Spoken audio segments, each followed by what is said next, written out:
प्रशासन ने हर वो रास्ता अपनाया पुलिस ने कि हमें परमिशन ना दी जाए बिल्कुल भी। भारत कहते हैं एक देश है हिंदुओं का, भारत एक देश है मुस्लिमों का, भारत एक देश है सर्व समाज का। इसके अंदर सबको अपने धर्म के बारे में आचरण करने की आजादी है, तो हमसे वो अधिकार क्यों छीना जा रहा था भैया? हमको बुलाने का कारण है ये जो रामलीला का मंचन है इसका 4था वर्ष है, और आप विश्वास मानो भगवान राम की साक्षात कृपा हम अपने मंच पे मानते हैं कि हमारे मंच पे सीता राम जी की भरपूर कृपा है। 4 वर्षों के अंदर हमारे मंच पे ना तो कोई हादसा हुआ, ना ही किसी प्रकार की कोई परेशानी आने दी हमने, ना ही कोई किसी भी प्रकार की आपत्ति हुई। जिस प्रकार से एक धार्मिक कार्य होना चाहिए उसी प्रकार से यहाँ पर मंचन हुआ, झूले चले, मेला चला, सब कुछ हुआ, लेकिन प्रशासन ने फिर भी हमें परेशान किया परमिशन के नाम पे। तो बस मैं आप लोगों के माध्यम से ये पक्ष रखना चाहता था कि प्रशासन को क्या देखना है एक व्यक्ति के अंदर। अगर एक व्यक्ति डॉक्टर की डिग्री भी लेता है तो उसका एक्सपीरियंस देखने के बाद ही उसको डॉक्टर बनाया जाता है। तो हम तो अपना एक्सपीरियंस लेने के बाद तब प्रशासन से परमिशन मांग रहे थे, फिर भी हमें परेशान किया गया। लेकिन फिर भी इस साल आप लोगों को बुलाने का मतलब है कि आप लोगों के माध्यम से हम प्रशासन को भी धन्यवाद करें, अपनी जनता को धन्यवाद करें, और सबसे पहले अपने साथियों को धन्यवाद करें, और उनसे भी पहले भगवान राम को धन्यवाद करें जिनकी कृपा से ये मंचन सुखपूर्वक संपन्न हुआ। सर, जानना चाह रहे थे कि आप जैसे जिक्र कर रहे हैं कि परेशान किया गया है प्रशासन की ओर से, थोड़े से उसको विस्तार पूर्वक बताइएगा कि परेशान कहाँ कहाँ किया गया और क्या परेशानी मिली आपको परमिशन में, और किसकी जगह पर परेशान किया गया है? ये मंचन का 4था साल है, और 4थे साल के अंदर परेशानियां पैदा हुई। हमें पता चला कि कुछ अधिकारियों पे दबाव है, मैं नाम किसी का नहीं लूंगा, कि इनको परमिशन ना दी जाए। तो प्रशासन ने क्या करा, खुद मैं अध्यक्ष था रामलीला का, अब इस साल नहीं हूं, तो प्रशासन ने क्या करा, मेरे रिकॉर्ड निकाले, जो मुकदमे मेरे ऊपर नहीं है उन मुकदमों का जिक्र किया। जो नहीं है मुकदमे मेरे ऊपर, कुछ मुकदमे हैं, क्योंकि मैं प्रॉपर्टी का काम करता हूं, मेरा प्रॉपर्टी का व्यापार है, और अपनी प्रॉपर्टी अपनी चीज की रखवाली करने का अधिकार मुझे प्रभु ने दिया है, लेकिन मुकदमे दर्ज होना अपराध की श्रेणी में नहीं आता है। तो प्रशासन ने हमें परमिशन देने से मना कर दिया। मैंने कहा चलो साहब ठीक है, हमारे अंदर दिक्कत हो सकती है, हमारे पंडित जी के अंदर तो दिक्कत नहीं है, इन्हें दे दो। चलो जी, पंडित जी को भी मना कर दिया। अच्छा जी, पंडित जी भी बहुत गंदे आदमी है, हमारे कमल मेहरा जी को दे दो ना जी, ये भी बहुत गंदे हैं, हम इन्हें भी नहीं देंगे। हमने कहा जी किसी और को दे दो। तो प्रशासन ने हर वो रास्ता अपनाया पुलिस ने कि हमें परमिशन ना दी जाए बिल्कुल भी। मतलब उन्होंने ये कह दिया कि अगर तालाब के अंदर एक मछली खराब है तो पूरा तालाब गंदा हो गया। वो भी खराब नहीं है तो मुझे अपराधी तो आप तब बोलोगे जब मुझे किसी में सजा हो गई हो, किसी केस के अंदर मैं वांछित हूं, कहीं से भगोड़ा घोषित हूं, रामलीला में नहीं चला पा रहा, मैं कोई गलत काम कर रहा हूं। मैंने तो कोई गलत काम नहीं किया, उसके बावजूद भी मेरे ऊपर आरोपों की झड़ी लगाई गई। मेरे लिए थाने से एक इंस्पेक्टर ने पूरा का पूरा मेरे करेक्टर सर्टिफिकेट बना के भेज दिया। ये मुझे आज पता चला कि पुलिस करेक्टर सर्टिफिकेट भी देती है। एक एसएचओ पर्सनल एक व्यक्ति का करेक्टर सर्टिफिकेट इश्यू करता है। तो इन्हीं सब चीजों को लेके काफी विवाद रहे। फिर इन सब चीजों को लेके हम हाई कोर्ट गए, और हाई कोर्ट ने उनसे वही सवाल किया कि चलो भाई बंसल जी में परेशानी है, मान गए, किसी और के नाम से दे दो भैया। तो समाज का कार्यक्रम है, बंसल जी के घर की बेटी की शादी तो नहीं है ना, समाज का प्रोग्राम है, ये रामलीला का मंचन है, समाज को संदेश देने के लिए है। तो फिर हाईकोर्ट की बात मानते हुए दिल्ली पुलिस ने हमें परमिशन दी। वो जानना चाह रहे थे कि क्या इसके अंदर राजनीति षड्यंत्र रचा गया है पुलिस को आगे करके, या कोई आपका निजी ही झगड़े चल रहे हैं लोगों से? मैंने मना किया आपको, मगर फिर भी आपने पूछा है तो मैं बता दूं, ये टोटल राजनीति थी, प्योर राजनीति थी। गंदी राजनीति थी, बहुत गंदी राजनीति थी, क्योंकि ये मंच दीपक बंसल का नहीं है। दीपक बंसल, मेरे से कहा गया इस्तीफा दे दो, मैंने 1 मिनट नहीं लगाया इस्तीफा देने में। मैंने कहा जी तुरंत मेरा इस्तीफा ले लो, मैं कौन होता हूं सर, मैं तो राम भक्त हूं, मुझे भगवान की सेवा करनी है। ये मंच 4 साल से है, ये 50 साल तक ग्राउंड खाली पड़ा रहा, 60 साल तक खाली पड़ा रहा, 100 साल तक खाली पड़ा रहा। यहाँ पर लोग शराब पीते थे, यहाँ पर उल्टे सीधे काम करते थे, कोई देखने वाला नहीं था।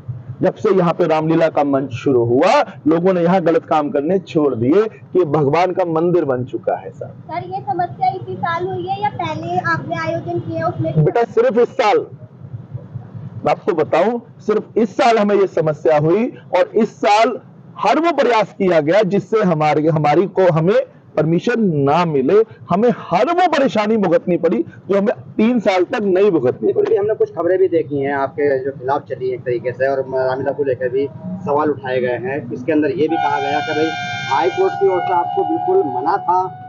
खबरों में बताया जा रहा है कि आप मंच पे भी नहीं चढ़ सकते हैं, और आप मंच पे दिखाई दिए। हाई कोर्ट का एक सीधा सा आदेश था कि अगर किसी व्यक्ति के ऊपर कोई आपराधिक कैटेगरी में मुकदमे हैं तो वो अपनी ऑफिशियल उसमें मंच पे नहीं जाएंगे। मैंने हाई कोर्ट के आदेश का सम्मान किया और सम्मान करके तुरंत इस्तीफा लिखा। इस्तीफा लिख करके मैं मंच पे गया जरूर, मगर भगवान की आरती करने के लिए, भगवान की पूजा करने के लिए, और एक भारतीय होने के नाते, एक हिंदू होने के नाते वो मेरा अधिकार है साहब। सर यहाँ बताया जा रहा है कि राजनीति को देखते हुए बीजेपी ने आप पे दबाव डाला था कि आप आम आदमी से भी जुड़े हुए हैं, तो इस वजह से वो सोच रहे थे कि टेक ऑफ बीजेपी कर लेगी इस मंच को, इसीलिए आपको परेशान करा जा रहा है। भैया ये राजनीतिक प्रश्न है, मैं इसका जवाब मेले में नहीं दूंगा, ये राजनीतिक प्रश्न है। फिर भी एक मामला घूम रहा है कि जिस तरह से भाजपा के लोग भी यहाँ दिखाई दिए, मैं आपको बताऊं, आम आदमी पार्टी के, मैं आपको बताऊं, इस मंच पे इस साल बीजेपी के नेता आए, आम आदमी पार्टी के नेता आए, कांग्रेस के नेता आए, बहुजन समाज पार्टी के नेता आए, भीम आर्मी के नेता आए, और भी बहुत सारे दल जिनको हम और आप नहीं जानते, वो सभी आए, और मैंने सबका सम्मान केवल एक राम भक्त के नाते किया। भैया इस साल की जो अध्यक्षता थी वो संदीप गुप्ता जी के नेतृत्व में थी। परमिशन जो आई थी मेरे छोटे भाई कमल कुमार के नाम से आई थी, मेरा भाई है छोटा, मेरे से कंधा मिला के चलता है हमेशा। तो साहब हम क्या गलत काम कर रहे थे? भारत कहते हैं एक देश है हिंदुओं का, भारत एक देश है मुस्लिमों का, भारत एक देश है सर्व समाज का। इसके अंदर सबको अपने धर्म के बारे में आचरण करने की आजादी है, तो हमसे वो अधिकार क्यों छीना जा रहा था भैया? हमने क्या गलत काम किया था? आप लोग मुझे बता दो। जब तक मान लो मुकदमे हैं, मान लिया मेरे पास होंगे 5-7 मुकदमे हैं मेरे ऊपर, मैं बिल्कुल मना नहीं करता, मेरे प्रॉपर्टियों से रिलेटेड मुकदमे हैं, अगर कोई मेरी प्रॉपर्टी छीनने जा रहा है तो क्या मैं उसकी खिलाफत ना करूं? और अगर मैं खिलाफत कर रहा हूं तो मैं बहुत गलत आदमी हो गया? ये कहां की बात हो गई भैया? इंसान अपनी चीज की रखवाली तो करेगा ना। और चलो मैं वो कर रहा था, मुझे सजा तो नहीं हुई किसी केस में, सब कोर्ट में पेंडिंग है, ट्रायल में पेंडिंग है, और मैं भगवान के राम के मंचन के लिए, पूजा करने के लिए लोगों के पास क्या करूं, कैसे करूं बताओ आप? कौन सा रास्ता अपनाऊं? तो मैंने हर वो रास्ता अपनाया, फिर भी मुझे लास्ट में कहा गया भैया आप इस्तीफा दोगे। मैंने इस्तीफा दिया, और इस्तीफा दे करके मैंने मंच पर एक राम भक्त का रोल अपनाया, इससे ज्यादा मेरी कोई औकात नहीं। परेशानी जो आप प्रशासन पे गंभीर आरोप लगा रहे हैं, दिल्ली पुलिस से हुई है, डीडीए से भी हुई है, जहाँ पे गंभीर डीडीए लैंड है। मैं आपको बताऊं, डीडीए लैंड से मुझे कोई परेशानी नहीं हुई, मुझे परेशानी हुई केवल पुलिस विभाग से।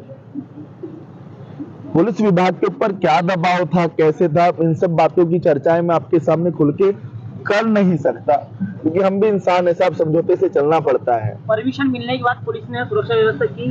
परमिशन मिलने के बाद पुलिस ने हमें पूर्ण रूप से सुरक्षा व्यवस्था भी दी, लेकिन उनसे ज्यादा मैंने अपने वॉलंटियर लगाए, अपने बाउंसर लगाए, अपने गनमैन लगाए। मेले के अंदर एक दिन में मैंने 80-80 बाउंसर लगाए। हमारा मेला एक ऐसा मेला, आप मेलों में और जगह भी जाइए, आप देखेंगे आपको बाउंसर नहीं मिलेंगे, आपको लोगों की सुरक्षा नहीं मिलेगी। जब आप जाएंगे ना, वहां 2-4 हादसे जरूर हुए होंगे। आपने अपने मुकदमों की बात की है, लेकिन आपका एक ऑडियो वायरल हो रहा है किसी महिला के साथ मकान पे कब्जे को लेकर, क्या सच्चाई है? वो ऑडियो बिल्कुल फेक है, जिस व्यक्ति ने वो ऑडियो वायरल किया है, मैं उस पर मानहानि का मुकदमा भी कर रहा हूं, और मानहानि के मुकदमे के अलावा उनसे पूछूंगा कोर्ट में जाके कि ये ऑडियो आपके पास आया कहां से, इसको आपने कैसे बनाया।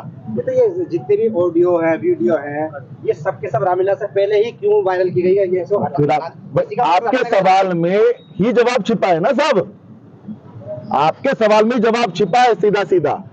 रामलीला से पहले, ये रामलीला के दौरान ही सबको याद आया बंसल जी बहुत गंदे आदमी है, उससे पहले तो बंसल जी बहुत अच्छे आदमी थे, सबको याद आया क्योंकि रामलीला छीननी थी ना बंसल जी से। रामलीला ऐसे लग रहा है बंसल जी की घर की बात होती है, ये तो भगवान का मंच थोड़ी ना है ये तो बंसल जी अपनी चलाते हैं यहाँ पर। तो मैं किसी का सम्मान थोड़ी ना करता हूँ, मैं लोगों को पटका थोड़ी ना बनाता हूँ, लोगों से आरती थोड़ी ना करता हूँ। मैं आपको बताऊं, मैं खुला चरक दिल्ली को भी सबको देता हूँ एक तरीके से। मेरा मंच एक ऐसा मंच है, अगर कोई नॉर्मल व्यक्ति भी आता है तो इस मंच पे आरती करता है साहब। रात को मैं खुद उद्घोषणा करता हूं कि मेरे भाइयों आप मंच पर आओ, ये भगवान का मंच है। साल में 365 दिन होते हैं और 365 दिनों में 354 दिन आप भगवान की फोटो से पूजा करते हो। मात्र 11 दिन मिलते हैं जिनमें आप भगवान की साक्षात पूजा कर सकते हो। तो आप मेरे साथ आओ, मंच पे आरती में शामिल हो और भगवान की जय जयकार करो। तो ये दिल्ली सरकार ने ऐलान किया था कि जितनी भी रामलीलाएं दिल्ली में हो रही है हम बिजली फ्री रहेंगे। सर अपनी रामलीला को बिजली फ्री मिलेगी? अभी तक हमें नहीं पता भैया, वो तो जब बिजली का बिल आएगा तब हमें पता चलेगा कि दिल्ली सरकार ने क्या सुविधा दी है। जी आखिरी सवाल ये है कि कहीं ना कहीं आप कह रहे हैं राजनीतिक रूप से साजिश है ये, और ये इस समय वर्तमान में केंद्र में भी और दिल्ली में भी बीजेपी की सरकार है, कहीं ना कहीं यानी कि आप बीजेपी पर निशाना साध रहे हैं? नहीं, मैं बिल्कुल आपसे पहले कह चुका हूं कि राजनीतिक सवालों का जवाब मैं नहीं दूंगा। मैं बिल्कुल आम आदमी पार्टी का कार्यकर्ता था, हूं। मैंने बीजेपी या कोई दूसरी पार्टी अभी ज्वाइन नहीं करी, लेकिन यहां पर मैं केवल एक राम भक्त हूं साहब। मैं किसी पार्टी का आदमी नहीं, किसी पॉलिटिक्स का आदमी नहीं। मेरे भैया सोनू भैया बीजेपी के नेता हैं, लेकिन इन्होंने भी यहाँ पर सिर्फ एक राम भक्त का रोल अपनाया, यहाँ पर हर वो सेवा करी। हम लोग भैया सवेरे आ जाते हैं ग्राउंड में, 7-8 बजे आ जाते हैं, रात को 3 बज रहे हैं, 4 बज रहे हैं, हमें नहीं पता कितना समय लगता है। ये बहुत मेहनत का काम है। इतनी मेहनत करने के बाद हम अपने आप को सफल तब मानते हैं जब भगवान सीताराम जी का आशीर्वाद हमें मिलता है, हमारे बच्चे स्वस्थ होते हैं और जनता को हम उनके आदेशों से, उनके आशीर्वाद से अवगत करा सकते हैं। भविष्य